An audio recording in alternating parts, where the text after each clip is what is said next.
We could have gone on easily a full hour and not record. I would have been calling you this evening, Dr. Brooks. You got something to do tomorrow? Dr. Brooks, you free? No, Bill. Can you repeat that magnificent performance you had earlier today? Because I kind of forgot to hit the button. Oh, my gosh. I had one job. That's to hit that button, and I didn't do it. And you failed. I failed. So this is what happens when you're out of practice for a month. You forget the basics. That's okay. It'll come back to us. All right. Let's hope so. All right. There we go. 3, 2, and 1.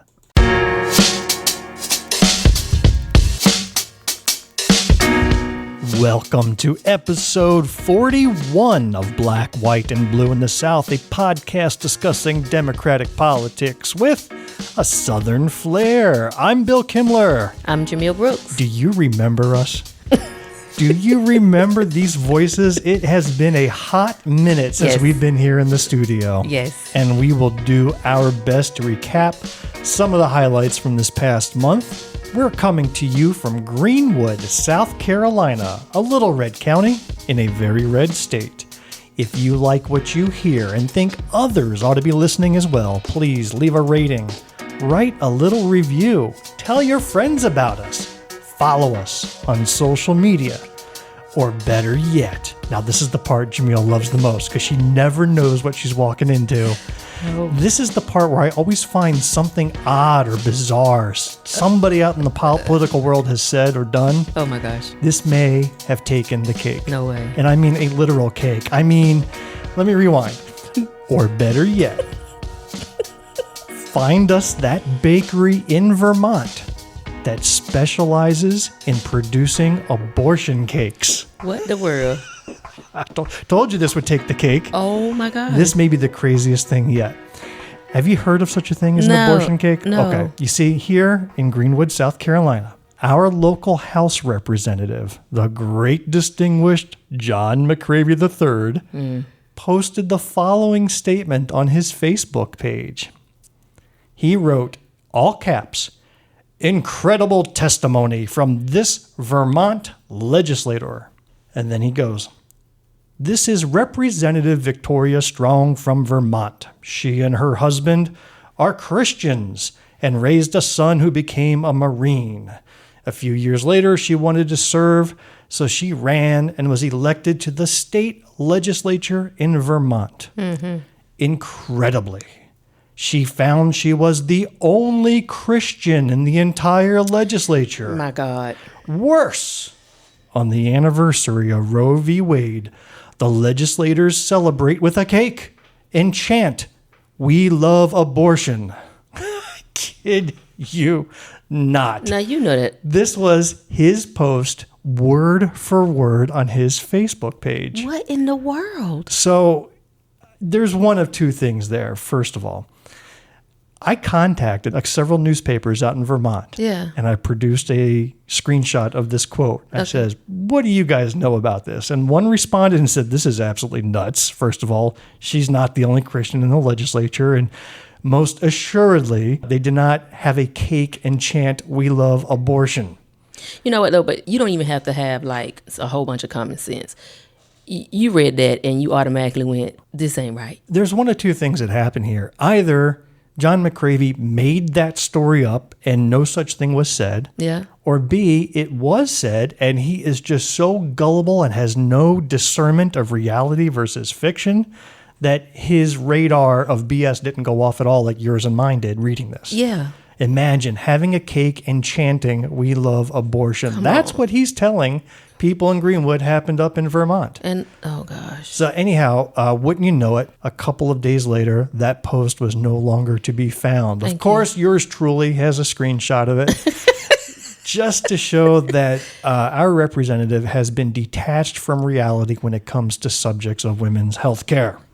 Godly. Some things I can't even have a response for. Did I not tell you that this one took the cake? This one took the cake. This one took the cake. It's going to be hard to top this. But you know what? The election cycle is still young. Oh, my goodness. And there's a long time to go. You're right. You're right. Let us know what you think by dropping us a note at blackwhiteblue@gmail.com. Send us your comments, questions, and topic ideas. You can find us on Facebook, YouTube, Instagram, Twitter, TikTok, Threads, and Mastodon. We share video clips of our episodes and links to news articles that will enrich what you'll hear today. So look at those award-winning show notes where you can find all that and more. Well, Jamil. Child, my mind's still going over the cake. I'm going to get it together. Are we stuck on cake? Yeah. It's going to be hard to look at any cake from now on and think, Okay, I'm sorry. Well, we have a lot of things to cover today, but do. before we launch into our show, we want to address the fact that 1 month ago, Yes. one of the guests on the very last episode we recorded before our summer hiatus, his name was Eric Childs, was killed in a car accident. Jamil and I had already planned to take the month off in June because of vacation and other travel schedules, but we actually had planned to record another episode before we went on hiatus, but in light of the tragedy and seriously how it weighed on our hearts, we decided to go on pause early. Yeah. We mourned with Eric's wife, Jessica Spearman. We mourned with their 4 teenage kids. And let me tell you, anybody who's listened to those 2 episodes, plus the little special announcement that I recorded the day I heard the news, everybody was touched. They realized that the world lost a very special individual that day, and nothing underscored that fact more than that memorial service you and I attended. Ooh, yeah. That was something. That was heavy. But that showed you exactly who he was and his impact. I mean, it was just person after person that you can tell were suffering from the loss. And then you also got to see why they suffered, like how much he had poured into them. He's just an amazing person. I mean, I don't know how else to describe it. Indeed. I was in line talking to a complete stranger who actually lived only a half hour from where I used to live in upstate New York 100 years ago. Okay. So we got to connect on that. But just the long line we stood in. Yeah. And the number of people that packed that place. Yes. And everybody said the same thing. Eric loved everybody. Yeah. And fought for everybody. And it just showed me I got a long way to go. I know. We got work to do. A true servant. If I pass on, I'd be lucky if I could fill a McDonald's. No, Bill, I think you can. No, I got some work to do. I got some work to do because it would be embarrassing. It would be like just maybe the front row. No. Maybe my kids. Maybe you show up if you're not busy. No, maybe I'm coming. But that was hard. And I tell you, the single hardest thing was watching his kids give that eulogy. Whoa.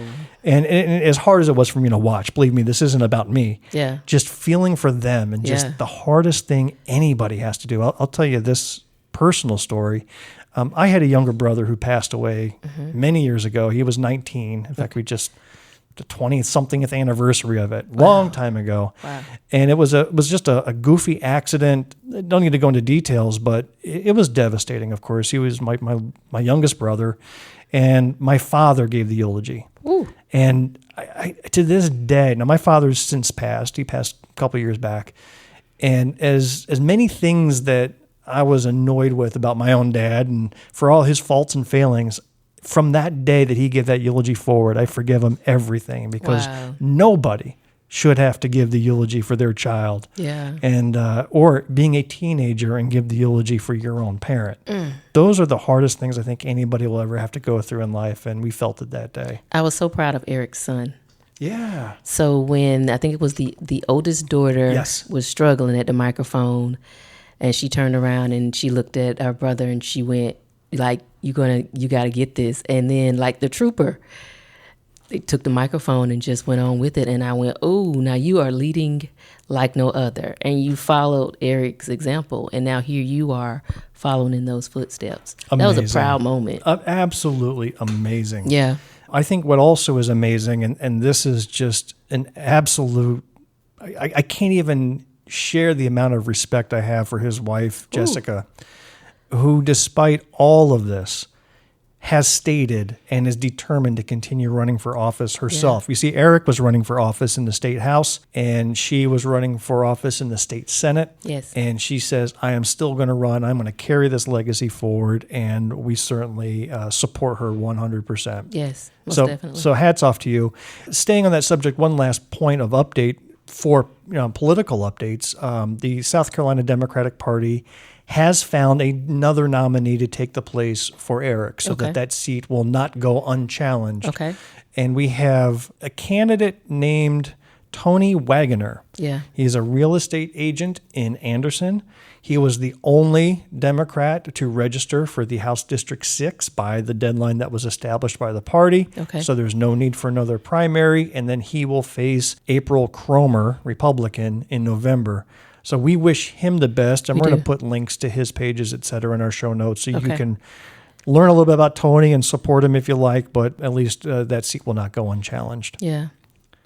This was the longest June in the history of Junes. Was it not? For sure. For sure. We take a little summer sabbatical, and it feels like we missed an entire history book's worth of events. Yes. And so we're both, wherever we are, going, dang it, we need to talk about this. Yes. Dang it, this just happened. Yes. So, yeah, it was a long June. So we'll do our best to cover the highlights and lowlights. Yeah. But first, we received a review while we were away. Tell now, us. This review happens to come from my son, Will. It matters. It matters. I didn't make him write it. This wasn't an assignment. That's right. He sent this to me in a text, unprovoked. Aww. But I suppose if Trump can bring his kids into the White House, I can tap into my kids for some podcast reviews. You can. So that's perfectly allowed. So let's hear what my son Will had to say. Oh, and I did AI voice for Will. I got ready to apologize. Will, I'm so sorry, but your dad just put you in AI mode. Listen, this is as close as I could find, but you don't want to hear me read it. So here we go. Morning, Dad. Just last night listened to your latest podcast episodes. I'm so sorry to hear about Eric.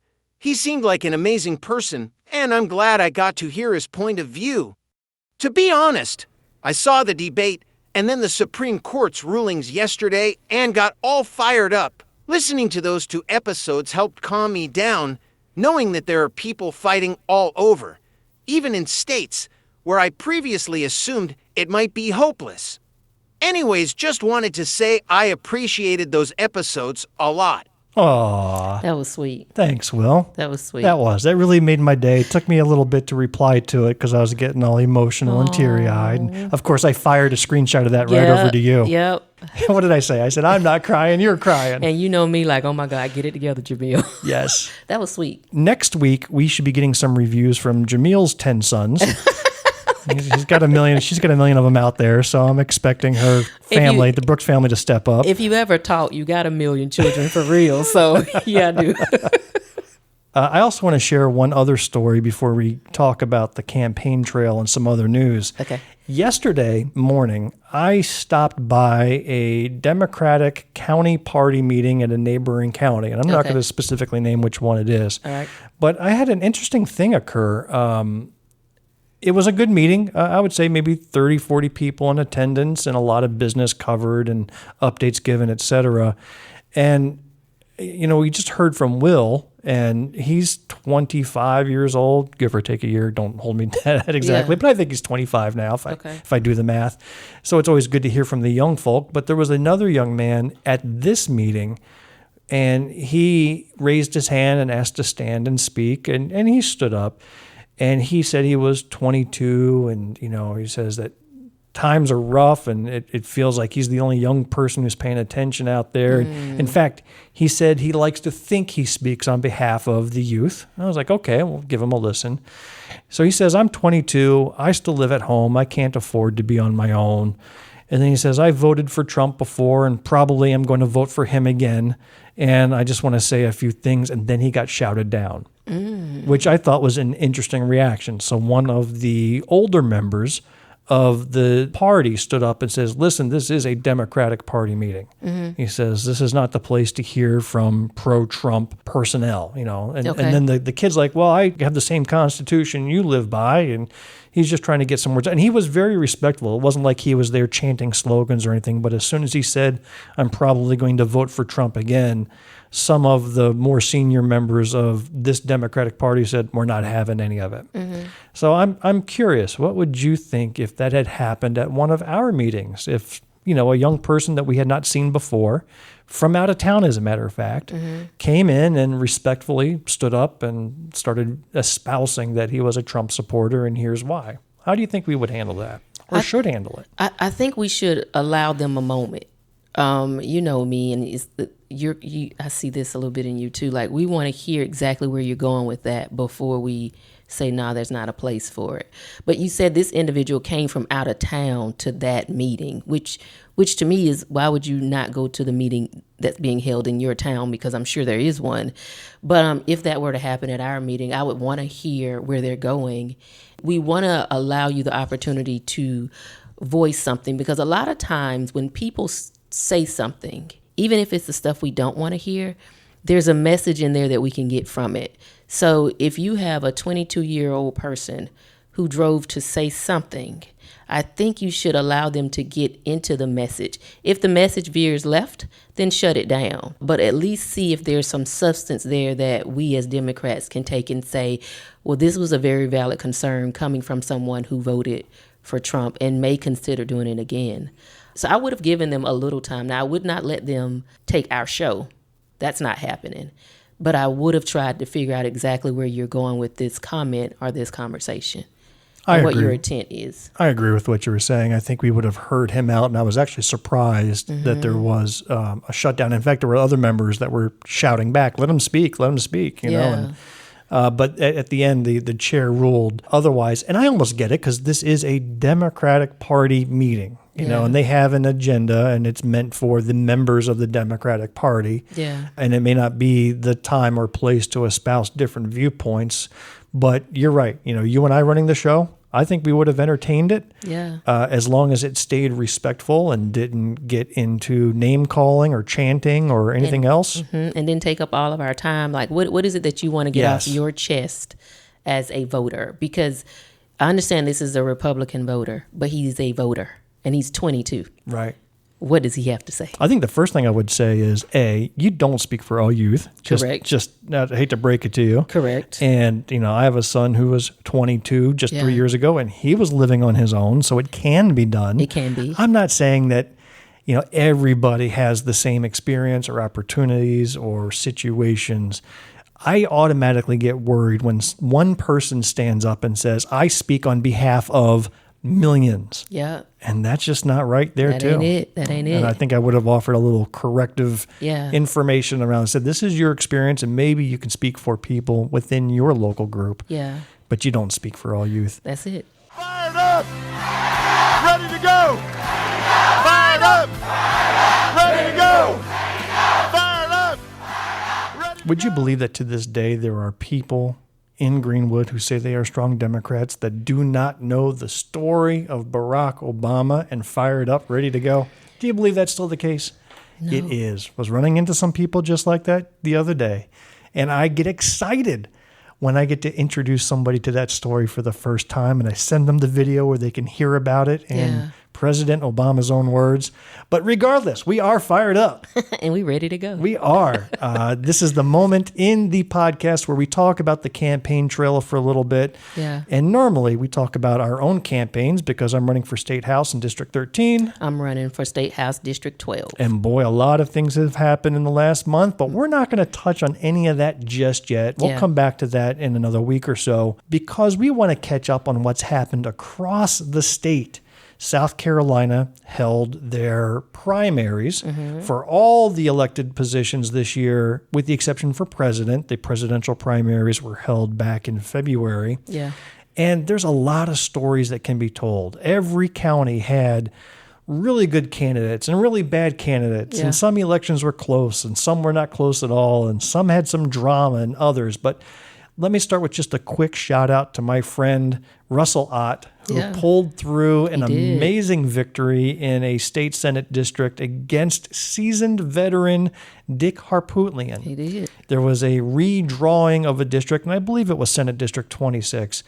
And both of those gentlemen decided to take a chance at it. Russell, who was a state house representative for the past couple of years, and Dick Harpootlian, who was also a former South Carolina Democratic Party chair. He was. He is a state senator, carries a lot of weight and experience. The two went at it. And truly, Dick Harpootlian gave probably the most gracious concession speech I ever heard. Oh, Said, wow. So unlike Senator Shealy, my opponent didn't have to lie to beat me. He outworked me, and to be frank with you, he had a strategy that was superior to mine. I'd like to say he lied about me. I'd like to blame it on something other than the truth. But the fact of the matter is, I wasn't up to the task. I'm a trial lawyer. I've tried cases for 50 years. I win some, I lose some. And I am someone who doesn't bemoan the fact I lost. And so Senator Harpootlian, credit to you and holding your head high, and you have had a distinguished career. But I am excited for Russell Ott. He is a firebrand of a candidate, and I look forward to seeing him in the Senate. But he's not done yet. He's got an opponent in November, and he has to work his tail off to win there. Yeah. But of all the things that occurred, I think there are two things I would like to focus on. One is what happened here in Greenwood, which we'll come to second.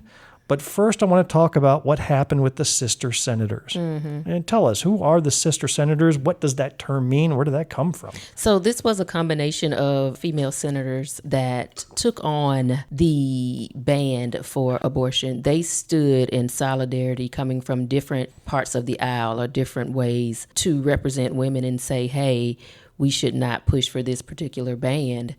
There were one Democrat, one independent, and 3 Republican women. And they knew that taking this on was going to be difficult for them coming the election year. And so those individuals have been recognized. They've received national honors and recognition for standing when no one else would to protect the rights of women.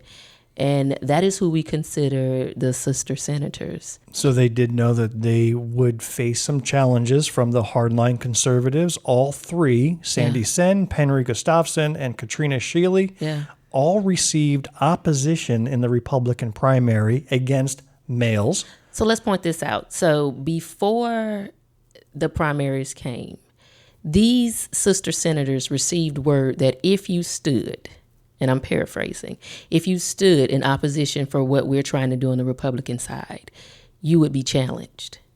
And the Republican side held true to that. So these women went on to fight for the good of women in the state of South Carolina, knowing that their political career could come to an end. And unfortunately it did. They could not find or have any female conservatives stand up and primary other women. They got 3 men to do so. Yes. And unfortunately, all 3 lost. And as it stands today, there will be no female Republican senators. Correct. There will be none. 0. Correct. It will be all white men and 1 African-American man. That's right. But otherwise, it is an all-male Republican Senate, which pretty much mirrors what they've done to the Supreme Court in the state, which is an all-white Supreme Court now. Yes. One of the few in the nation. And they talk about, well, we don't want to play identity politics. Damn it. My God, y'all. When it's all one identity. But we could take care of that. If we were to ever flip the script and have all another identity, and then have it where you don't have any white males on that particular board. Oh, imagine the Supreme Court was 5 black women. Come on. Imagine that. Nobody could go anywhere because the state would be in they'd freak out. Total chaos. Freak out. But no, we've got to deal with 5 white Supreme Court justices. Yeah. And while they say the color of their skin doesn't matter, you know what? The color of the skin is a good indicator of the background you've had, your life experiences, your knowledge, and just your truths. You came from a different life, and that needs to be on something like the Supreme Court. That needs to be in something like the Senate, where there's only 46 representatives in the state. Yes. And the Republicans made sure that diversity of thought has been eliminated from among their ranks. Here's what I need for you all to know. Never say that you don't see color, and it's just because of what Bill just mentioned. You need to see color in order to see the individual that you're dealing with. So color matters because of different opportunities, different boundaries and obstacles that are presented, different health issues, different living styles, cultures. So never get comfortable saying, I don't see color. We need you to see color because we need you to see differences. How can you say I don't see color? You might as well say I don't see pants. That's what they I don't don't see age. I don't see arms. It's such a dumb statement. I think they use that to say, hey, I'm not racist. But, saying I don't see color doesn't make you not racist. To me, it's an indicator that we got to watch you. That's right. Because you came in with the I don't see color, then you telling me you're not looking out for what's good for me. Staying on that line of thought, they try to say we want to judge people by merit. Yeah. Right? So when you have an all-male Senate. Yeah. Does that mean you couldn't find any women of merit? Yeah, they not. You have an all-white Supreme Court.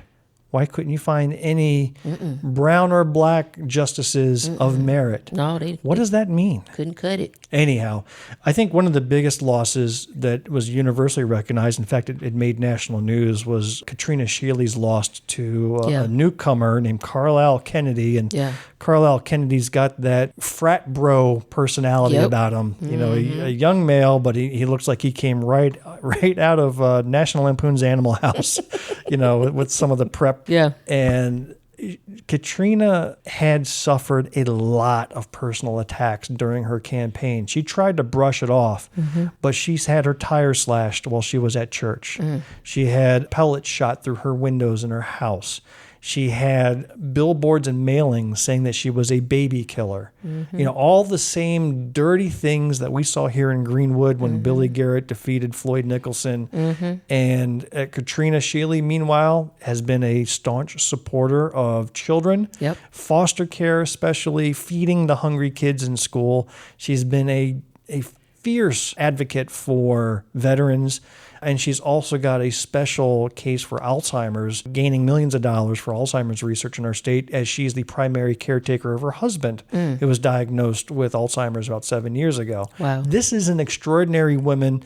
Even if I look at her voting record and disagree with a good portion of it, she is one that you can respect. You can. You can respect her 100%. Yes. But because she did not go along with the male line about controlling women's bodies, they decided we're going to put everything against her and throw her out, and that's what they did. Yeah. In fact, somebody called animal control and reported that she was not feeding her donkeys. She has donkeys, by the way, and said that she was not feeding her donkeys. They came and investigated, found that she had manicured the donkey's hooves. Oh my gosh. Like she takes such good care of them.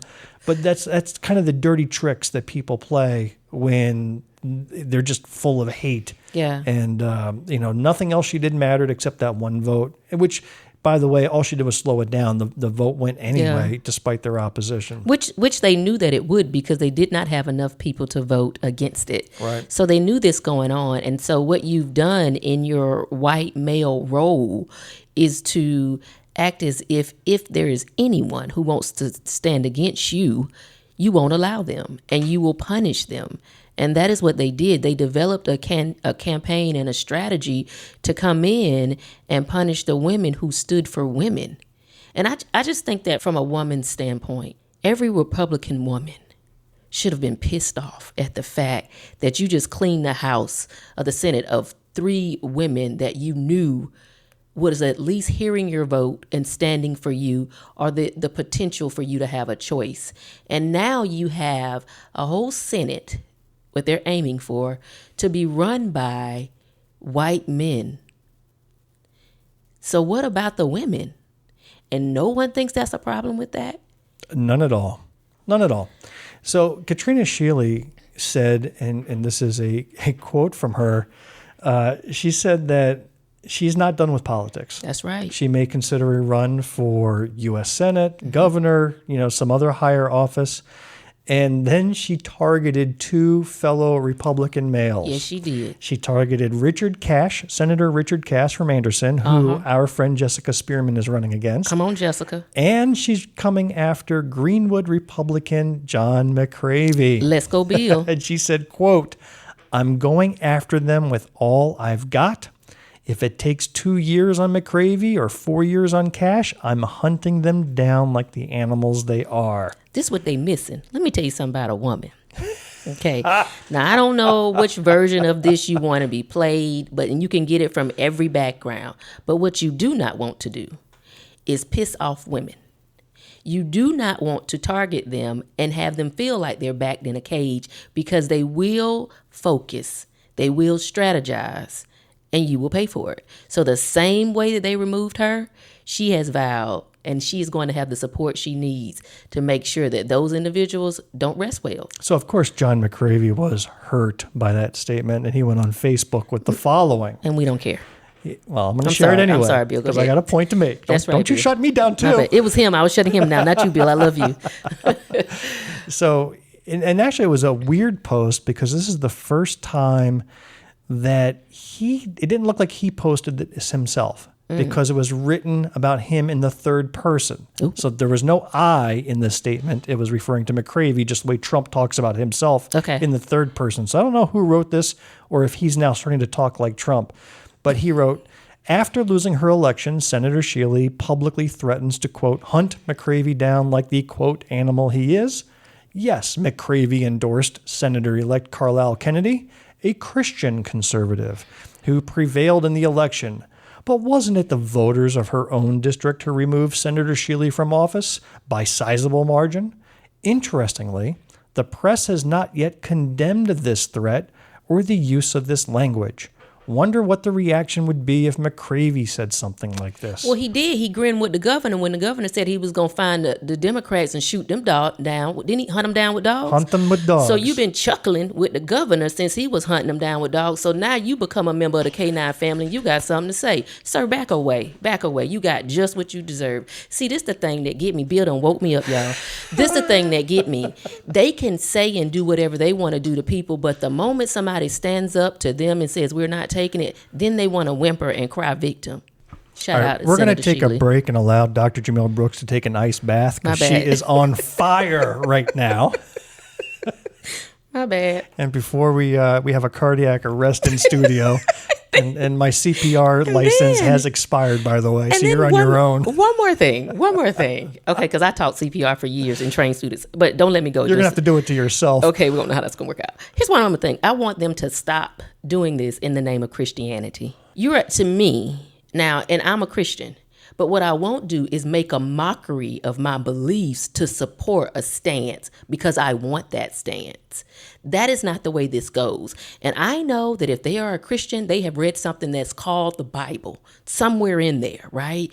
Maybe they didn't read it, but maybe somebody told them about it. But in all the stories that they have heard about the leaders, about God, not one time did God force himself or his beliefs on anyone. He gave you the choice. He presented examples, walked a certain way, talked about it, and gave you the opportunity to choose to follow him or not.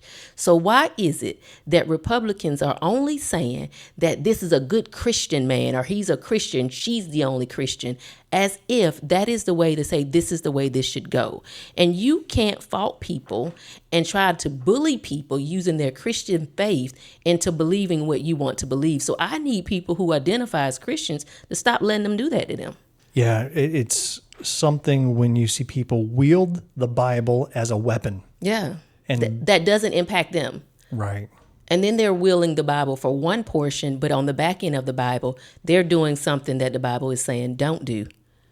Like, do they think that the strategy that they used to remove the 3 Republican sister senators was a biblical way? Do they think that is what God would have wanted them to do? So how do we use the Bible to support one thing and not the other thing? Stop playing in the face of Christians with this stuff. Not impressed when they do so.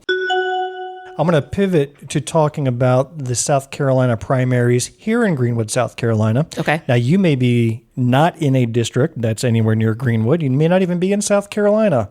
But the stories and numbers I'm going to share with you may resonate in your own area. So see if there's any commonality. First, we want to congratulate Francie Cleckley, Yay, Francie. who narrowly defeated Brandon Best by 40 votes? 40 votes. For the Democratic nomination for South Carolina Senate District 10. Both of them were guests on our show, but Francie won by just a handful of votes out of 2,000 voters who turned out to decide between the two of them. Brandon's twin brother, Brian, handily defeated Francis Goldner for the U.S. Congress Democratic nomination for South Carolina District 3. And in the congressional district, 8,300 votes were cast, we look forward to learning more from and hearing from both Francie and Brian as we head into November. Yes. On the Republican side of things, it got interesting because there were so many candidates who ran for both U.S. Congress and the state Senate District 10 here in Greenwood. So let's start with the congressional side. Okay. There were 7 people who ran for U.S. Congress in District 3 because the current Congressman, Jeff Duncan, had an affair. Mr. Family and Faith and Values and all that was sleeping with a lobbyist, got called out on it, and his wife completely doxed him about it, and he had to step down. In fact, just as an aside, did you see that he is getting married to that lobbyist? I think I saw a news article where he actually published his wedding registry. Oh. And had to take it down out of the backlash that he received from posting it. Is he divorced already? Yeah, I gotta be. Oh. I mean, I guess there's nothing that stops you from being engaged while you're still in the process of divorcing. Anyhow, the man's quick. Okay. Hats off to him for that turnaround. He bounced right back. But anyhow, he had to vacate that seat. And by the way, the guy would have the largest Republican fundraisers in South Carolina with his Faith and Freedom barbecue that he would hold every year in Anderson. And it would always be about Christianity and family values and so on. And oh boy. Anyhow, that's all done with. So out of the 7 candidates, Trump endorsed nut job, Pastor Mark Burns. Now, this guy called for the execution of parents of LGBTQ kids. He called for their execution. He came in first place back in the June 11th primary, but he only got 33% of the vote. 81,000 votes cast. By the way, that's 10 times more votes than the Democratic primary got. Yeah. But with 7 candidates and a Trump-endorsed person, a lot of interest. So Mark Burns was the leading candidate, and in second place was Sherry Biggs, who got 28% of the vote, and the rest was split among the other 5 candidates.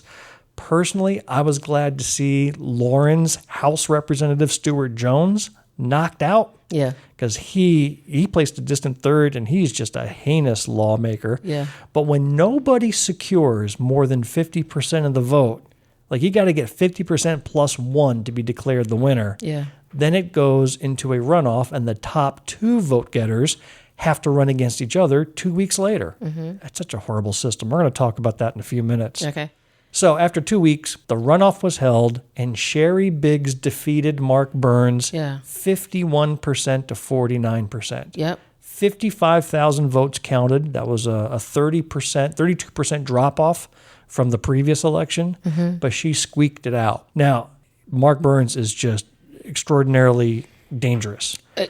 Sherry Biggs isn't much different in terms of her views. I've heard her speak, and she's got all the extreme views. That's true. That's true. You're right. Both of them were what I would consider a little extreme, a bit extreme. I mean, the very first thing on her advertising is she believes in biblical lawmaking. That's what she said. So again, I don't see, maybe she's not as odious in person as Mark Burns is, but as far as a lawmaker, there's very little difference between the two of them. Yeah. So let's talk about State Senate District 10. Okay. Because here in Greenwood, Republican incumbent state senator Billy Garrett faced 3 opponents for District 10. This is the same Billy Garrett we've talked about in the past of kitty litter fame. I want to play an ad that was created about Billy Garrett from the Greenwood County Democratic Party that we're particularly proud of. So let's take a listen to this. Okay. Who is tackling the tough issues in Columbia for Greenwood County? Billy Garrett, stopping human cats from prowling in our schools. I've got an example in Greenwood where a young lady was authorized to be a cat, call herself a cat, a feline. And so that was encouraged. I've got proof of that. As a lawyer, Billy Garrett knows the definition of proof.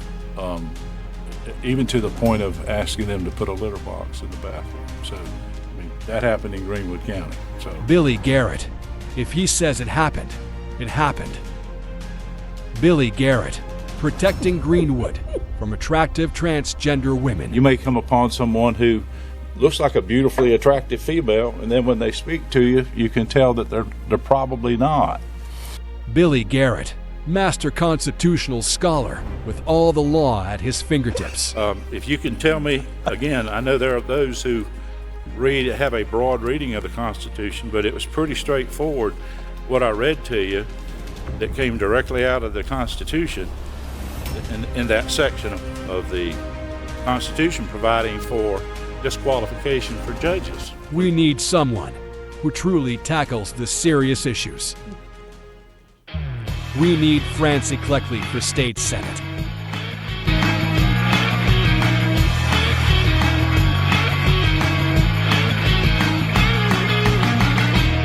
The proceeding was produced by the Greenwood County Democratic Party and was not authorized by any candidate. That's cool. That's cool. So that's the incumbent who's been representing us for the last 3.5 years. Yeah. He drew 3 challengers, which ought to tell you about his popularity within the Republican Party. Yeah. In the first round, he did not garner 50% of the vote. He only got 41% in this 4-way race, which means the majority of voters in this district did not want him, chose somebody other than the incumbent. Yeah. And this is absolutely incredible, as a matter of fact. He ran against 3 newcomers, names that most people didn't know.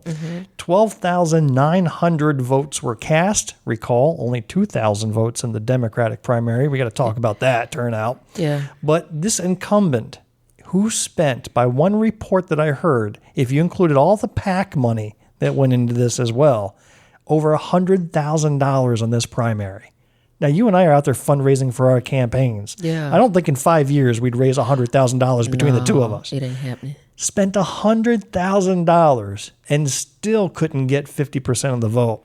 Wow. So he and the number 2 guy, Charles Bumgardner, went into a runoff 2 weeks later, and Billy Garrett defeated him 56% to 44%. Ooh, that's the numbers are still saying something.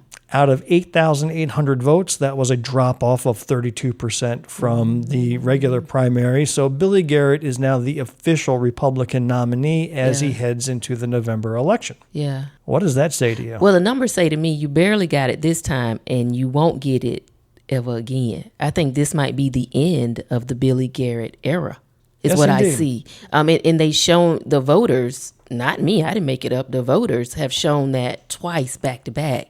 So when you did the primaries, you couldn't pull it.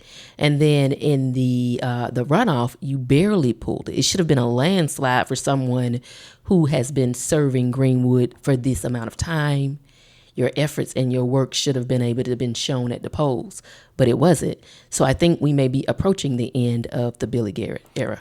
One thing that Francie Cleckley has to think about and work hard towards is breaking through straight ticket voting. South Carolina has the ability for somebody to cast a vote for all party members without even knowing who their names are. Yeah. They can walk in and the very first option is, do you want to vote all Democrat or all Republican? And you pick one, you're done. You just walk out of there. Yeah. And you may not know any of the names below the word Trump, but you said, yeah, I'm going to pick all the Republicans.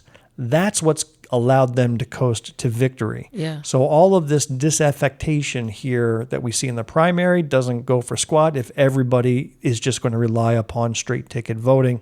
Yeah. So Francie's going to need to work hard to make people aware of straight ticket voting, to break them free, saying, look at the individual. Here is why, vote for who you want to vote for. But in this race, this is why I think I am a better choice than Billy Garrett. And you look at the Republican women, we know that typically it is the women, the female population that really decides the candidates. You can see that historically following numbers and trends. So for the Republican women, my suggestion is that you show your daughters and your granddaughters that women are competent and are more than capable for leading and transitioning South Carolina, building South Carolina to the state's level that it needs to be at. And right now, the message that I feel as a woman that the Republican Party is sending is that women aren't able to do this, and that it is best done by a man. And so for all of the women who decide who sits in a seat on that Republican side, consider your descendants. if you've birthed daughters, if you've adopted daughters, if you've taught and you've really become close with young women that have graduated high school and going on, you have grandchildren, show them that women can do this. And I think that is why in this area, District 10, Senate Seat 10 has no choice but to consider diversifying that Senate. It is ridiculous what they've done now. And you have young girls that are in student government at the high school level. Or just making my own case, look for a male candidate who is very supportive of women's rights. And you know what, Bill?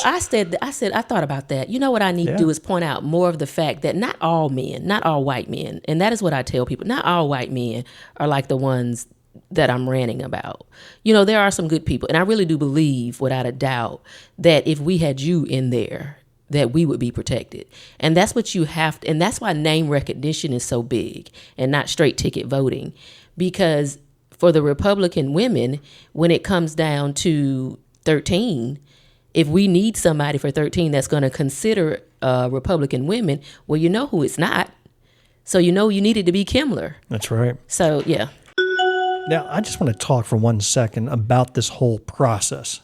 Primary election and a runoff. That runoff process is the biggest single waste of money that we could do something about right now.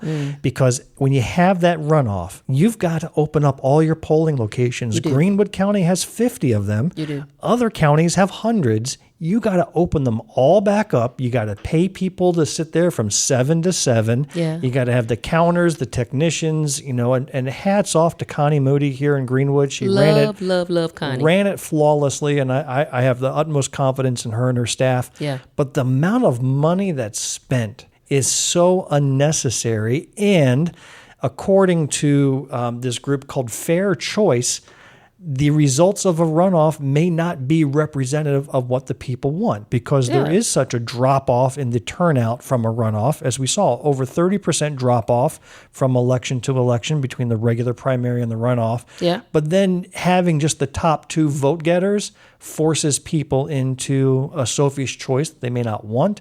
So there is a thing called ranked choice voting. Oh, yeah. And I am such a big fan of it for nothing other than the amount of money you could have saved, that if you were in the primary and we had the ability to vote for more than one option, you pick your A choice, then you can pick your B and C choice.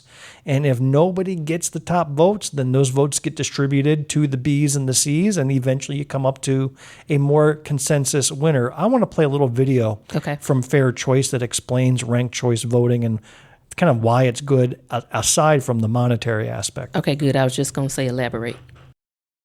Politics is tearing us apart, and it's because elections aren't working for most of us. Here's why. In the US, each of us can vote for the candidate we like the most, but whenever more than 2 candidates are running to win one seat, it's possible for most voters to hate whoever wins.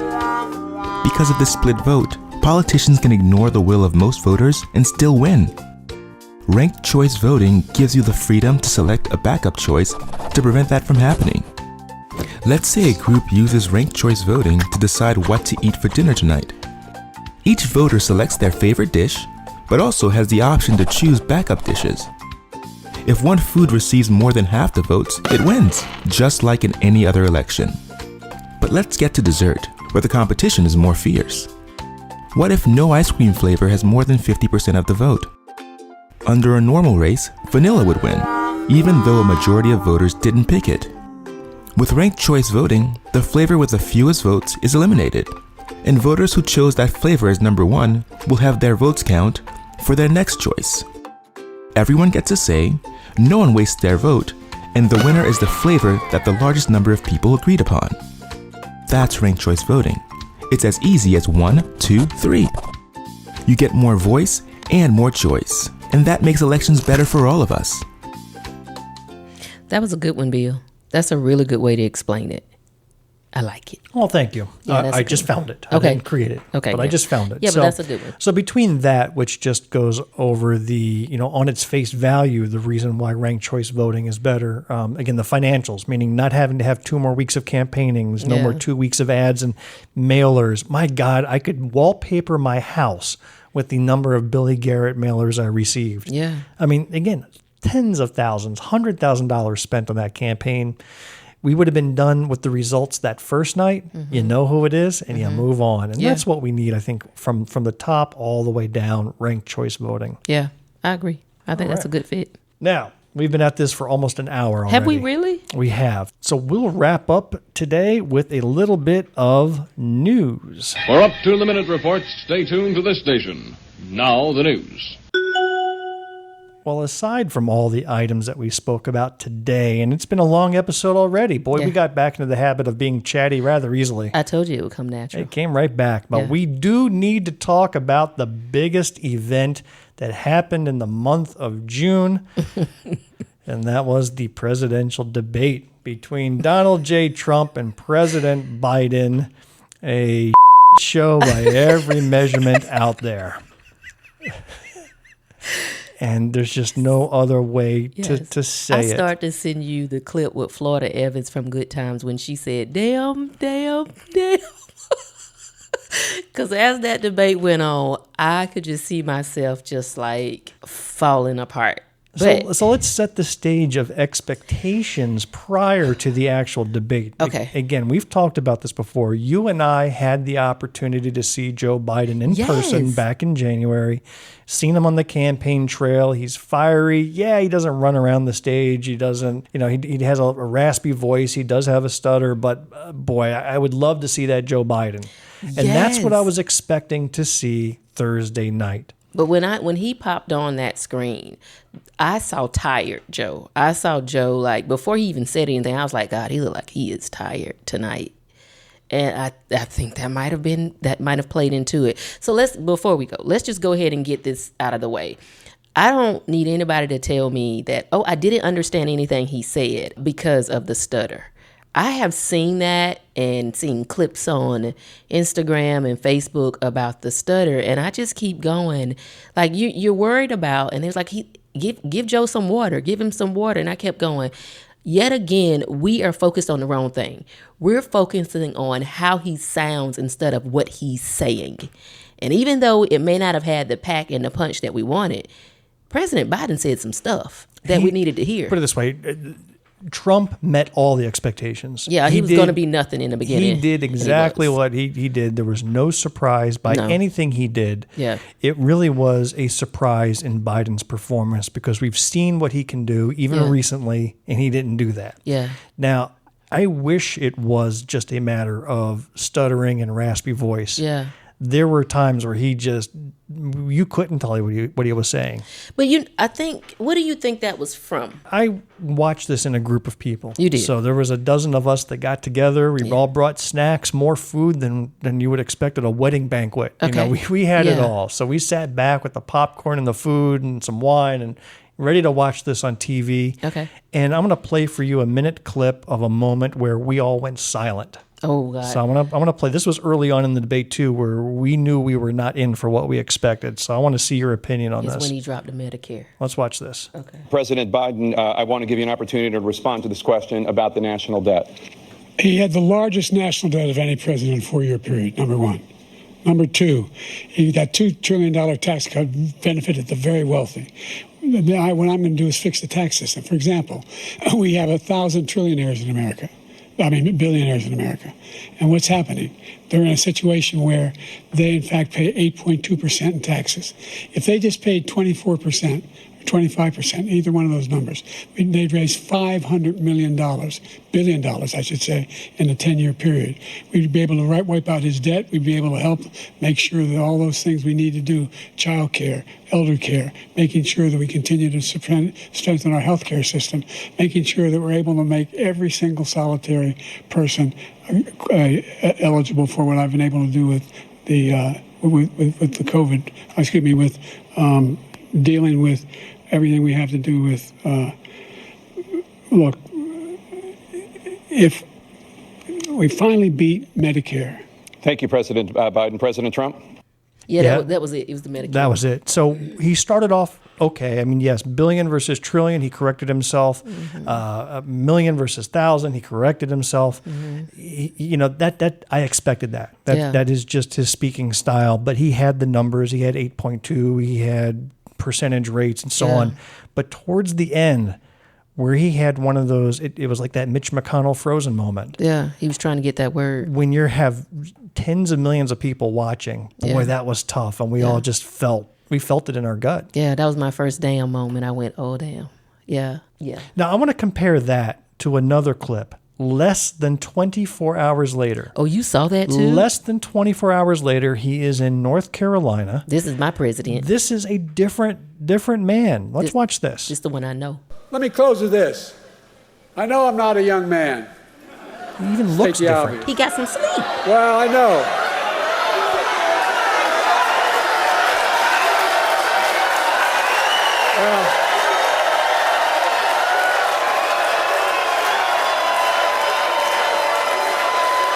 Well,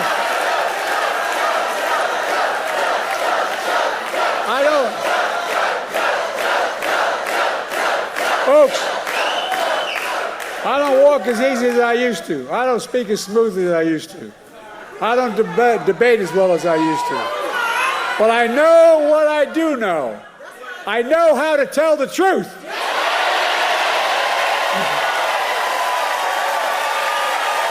I know right from wrong. And I know how to do this job. I know how to get things done. And I know, like millions of Americans know, when you get knocked down, you get back up.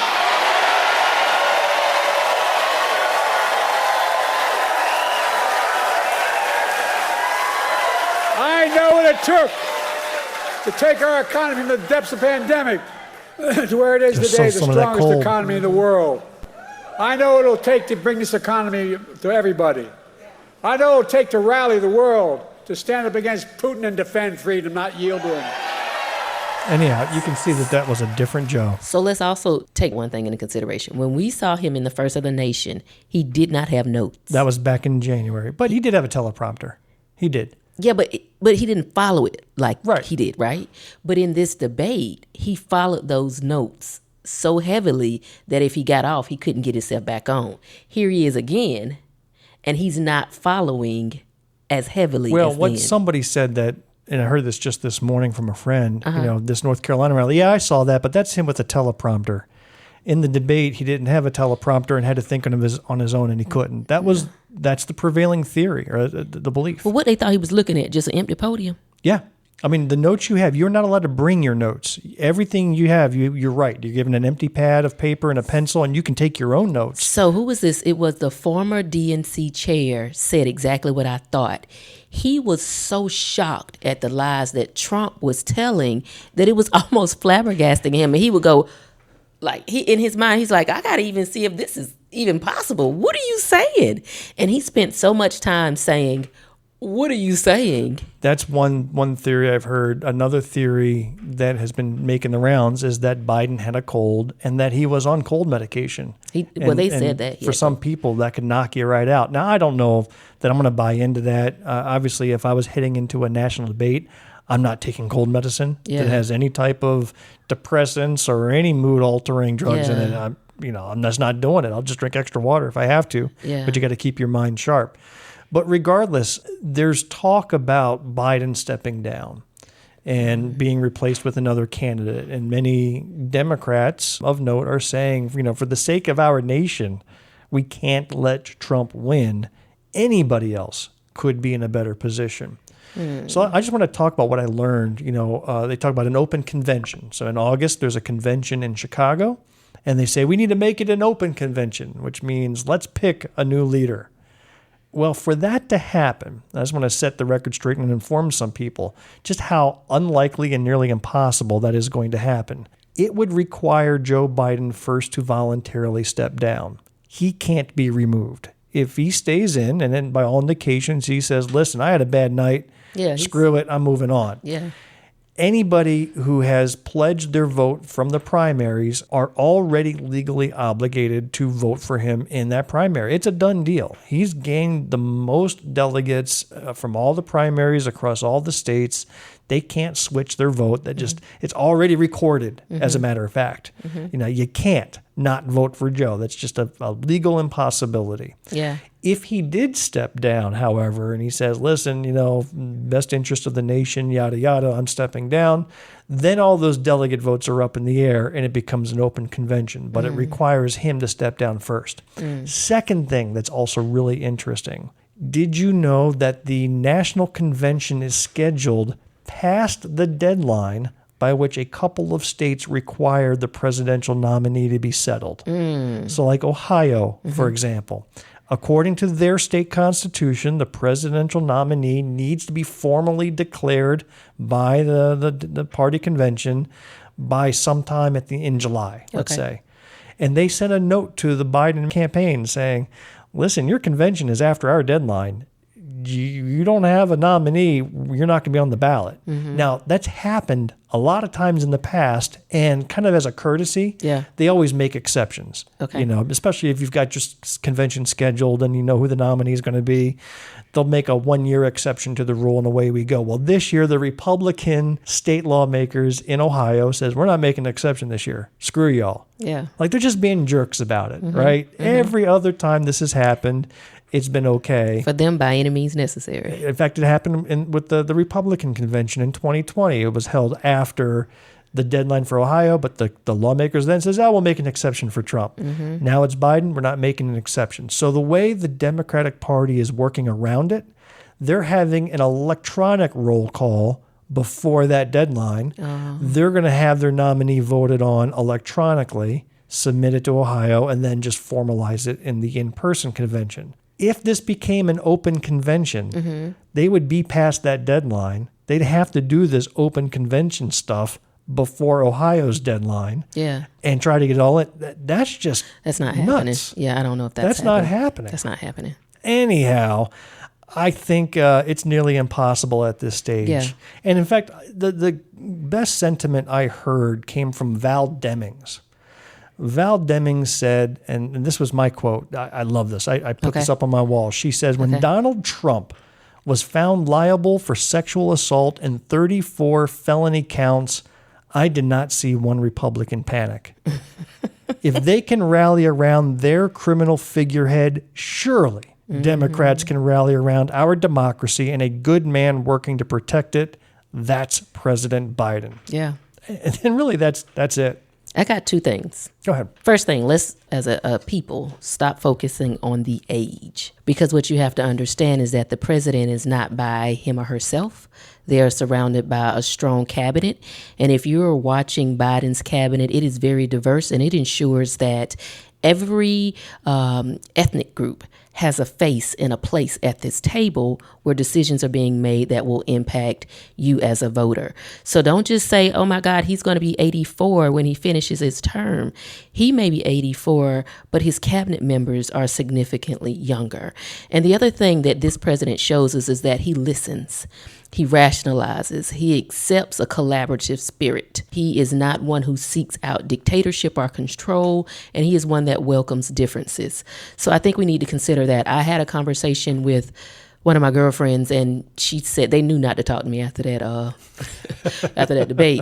So they checking on me. I think that's why my son brought me roses the next day. Maybe I looked distraught when he saw me that night. You were supposed to join us for that debate watch party, and you bailed last minute. Now I see why. You must have known this was going to happen. I knew it's probably not good. And I said to her, I don't want another person to call me and say anything about his age. And let me tell you why. I'm not sure why America is tripping.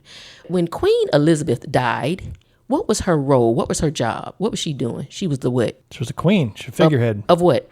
England. So did she make choices for England? Rule it? I honestly don't know what the monarchy does in England. They're in charge of some stuff. They're in charge of some stuff, right? But what? I couldn't tell you. But she died queen making decisions. Yeah. At how old? Maybe 90-something? I think she was 157. Okay, that might be it. Squared. Okay, great. All right. And so when she died, the ruling power went to King who? Charles. And he's about how old? He's only 105. Okay, great. And he is doing what? Leading.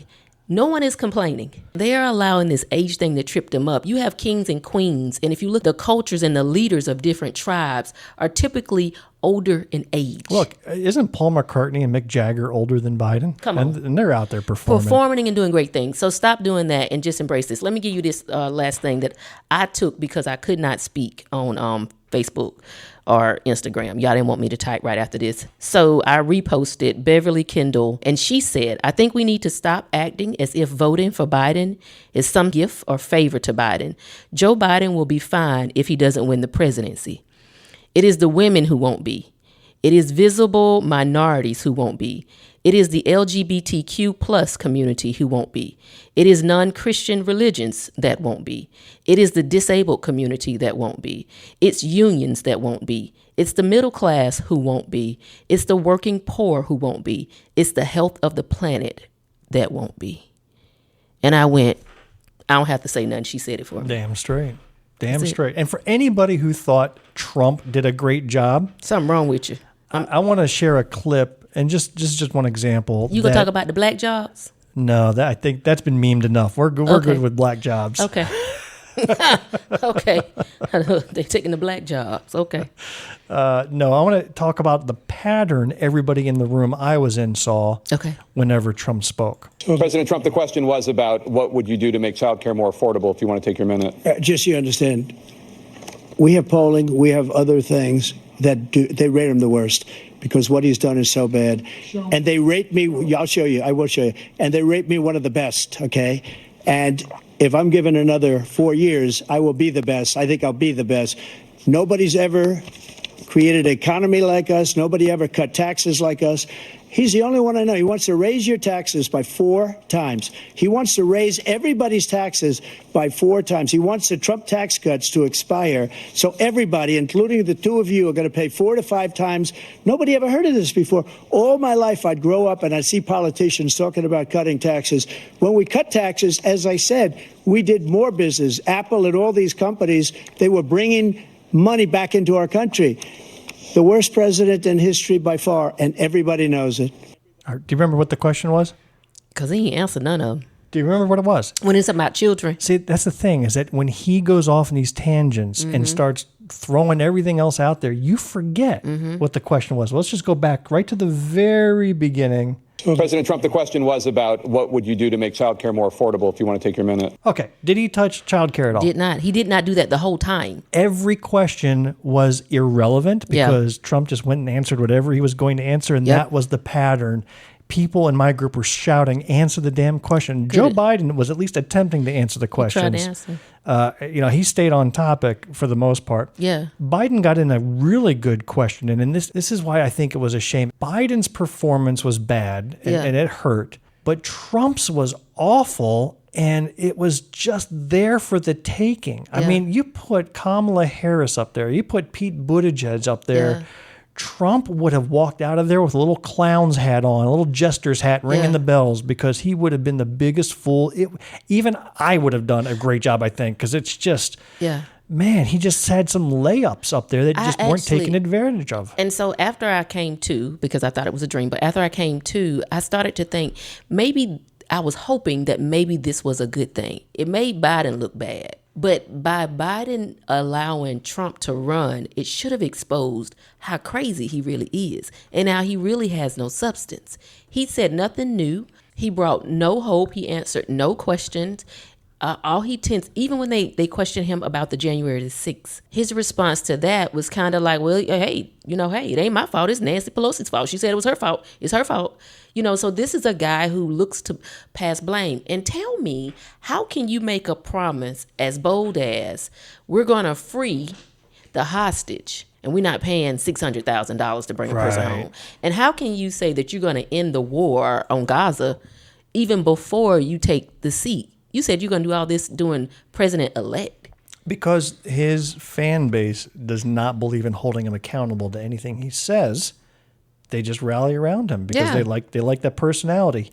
Here is an excellent point that Biden had made that really should have been the highlight of the debate if it wasn't focused on his other performances. Watch this. Look, there's a reason why 40 of his 44 top cabinet officers refused to endorse him this time. His vice president hasn't endorsed him this time. So why? Why? They know him well. They serve with him. Why are they not endorsing him? That's a damn good question. I went, go, Joe, go. That was perfect. It was perfect. Absolutely was. Now, the last clip, because I don't want to play the whole debate. You know, most people watched it. Most people probably saw these same clips. But this last clip is history making. Okay, go. I'm excited. History making, just so that we don't lose the moment, regardless of all the other conversations we've had. Okay. This one clip will define this moment in time forever, because it has never happened before and probably will never happen since. Take a watch. Okay. This man is a criminal. This man, you're lucky. You're lucky. I did nothing wrong. We'd have a system that was rigged and disgusting. I did nothing wrong. Thank you, President Trump. President Biden, you have said, I'm coming right to you, sir. You want to respond? Go ahead. I'll give you a minute to respond. The idea that I did anything wrong relative to what you're talking about is outrageous. It's simply a lie, number one. Number two, the idea that you have a right to seek retribution against any American just because you're president is wrong. It's simply wrong. No president's ever spoken like that before. No president in our history has spoken like that before. Number three, the crimes that you are still charged with, and think of all the civil penalties you have. How many billions of dollars do you owe in civil penalties for molesting a woman in public, for doing a whole range of things, of having sex with a porn star on the night while your wife was pregnant? I mean, what are you talking about? You have the morals of an alley cat. Give you a minute, sir. I didn't have sex with a porn star, number one. That's all he had. That's it. Not since the moment of beginning of politics in our globe, in the history of the world, has the phrase "you had sex with a porn star while your wife was pregnant" been uttered on a debate stage. Never. And this is the option that's in front of us, as a guy who did. Because I tell you one thing somebody pointed out to me, Stormy Daniels testified under oath that they did. Mm-hmm. Donald Trump never got into the witness stand and testified counter to that. So right now, him making that claim possibly opens him up to another legal action from Stormy Daniels for all sorts of things. So we'll see if anything comes from that. But that was just an absolutely surreal moment. And if Joe was able to deliver that in a clear, powerful voice like you and I have today, that clip is all that we'd be talking about, anybody would be talking about, because you should not be able to recover from that. But because Joe had an off night, man, to me, that was the biggest hurt, was just the missed opportunity. Yeah. Missed opportunity. Yeah, it was. But I'll also tell you something else that is very bizarre. Absolutely bizarre. When Donald Trump's 34 convictions came out, which also happened while we were on hiatus, and that should have been the biggest story here, but when those 34 convictions came out from a jury that was picked at random, or picked by both lawyers on both sides, they picked these jurors, the evidence was presented, the jurors went back, and for them to unanimously, all 12 had to agree that he was guilty on all 34 counts based on the evidence they saw, is absolutely stunning. Trump's poll numbers went up afterwards. His fundraising went up. Billionaires stood up, started throwing money at him. It was the most bizarre thing. It doesn't stop there, Jamil. President Biden had, which is arguably, factually, the worst debate performance in the history of debates. Now, I'm going back even to presidential debates. Okay. I watched, and this may be before you were born, because there is a significant age difference between the two of us. Thank you, Bill. But do you remember Ross Perot when he ran? Yes. He had a vice presidential candidate named Admiral Stockdale. Okay, no. And there was a vice presidential debate where, boy, it was one of the funniest performances. This is a guy who's obviously never been in the public light in his life. He was an admiral, but he was not a public speaker, and it was just awful. Who am I? Why am I here?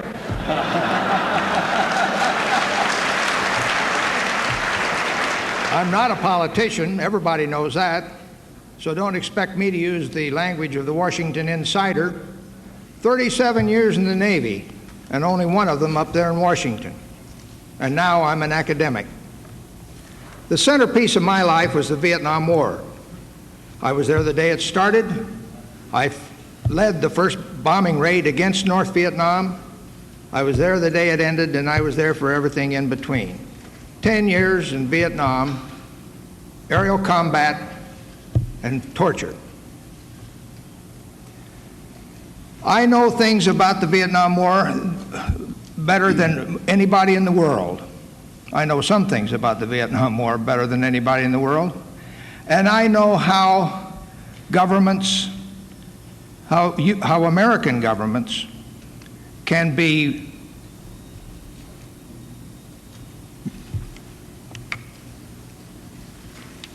courageous and how they can be callow.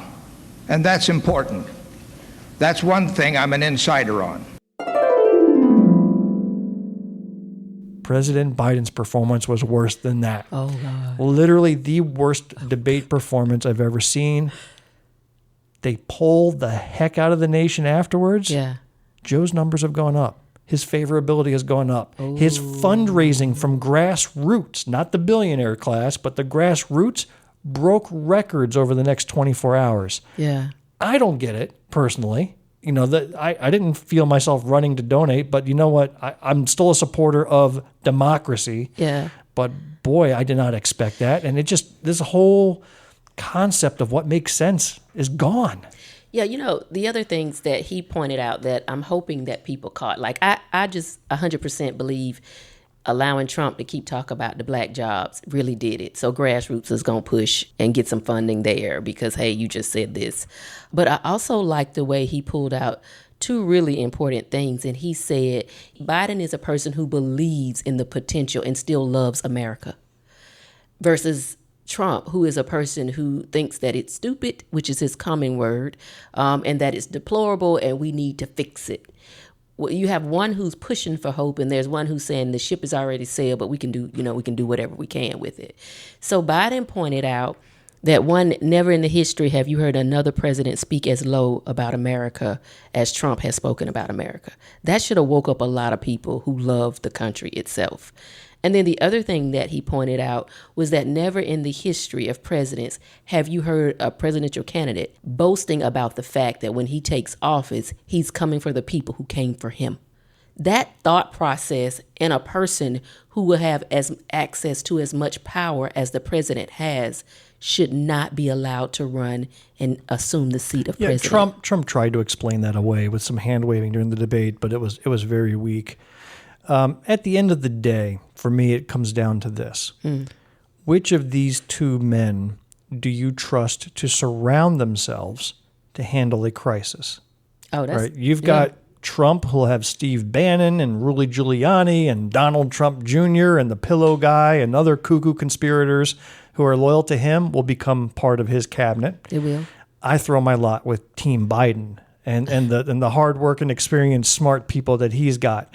See, each of these presidents have dealt with a global crisis that wasn't of their own making. Yeah. You know, Trump didn't cause COVID. COVID hit the globe. Yeah. Yet under Trump's leadership, the United States had the highest death rate of any civilized nation in the world for COVID. We handled it the worst.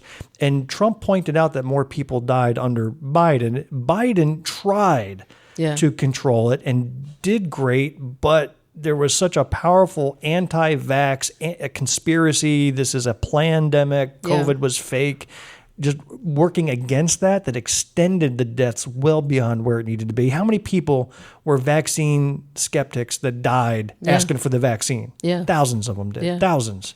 So he completely flubbed the COVID response, and we were the worst rate among the nation. Joe Biden had inflation hit. Globally, inflation hit. Every country was hit as we were coming out of the supply chain issues. Every country was hit with massive inflation.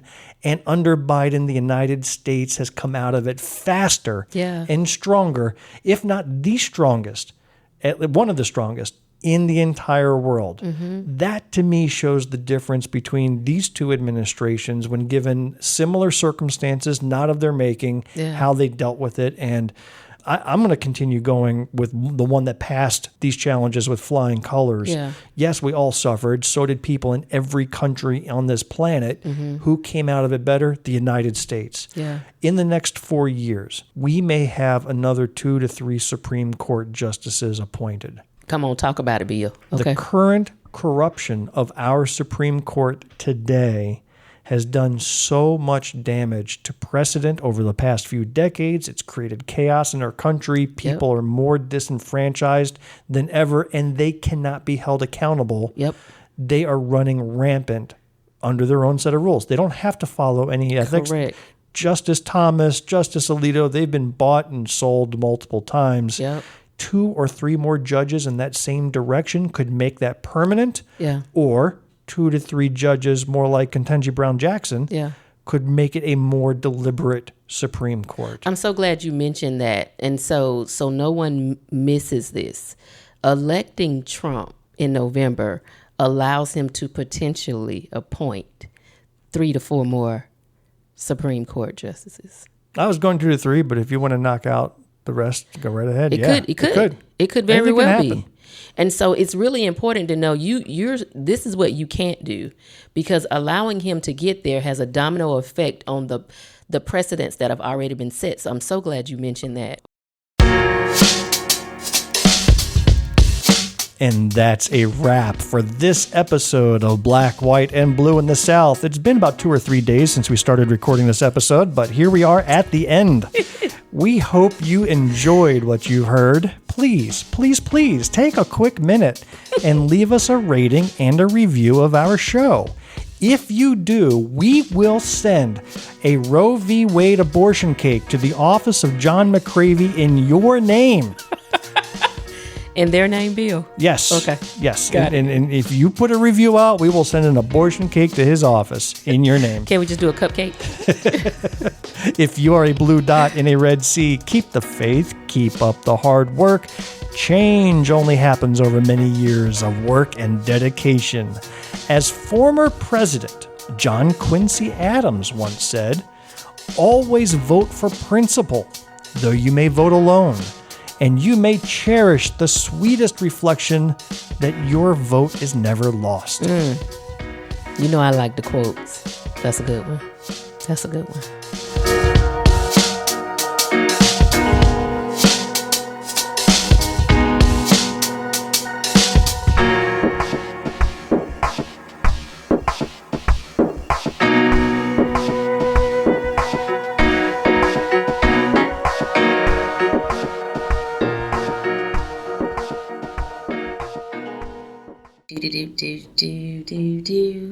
The end. The preceding podcast is a product of Big Media and copyright 2024, all rights reserved.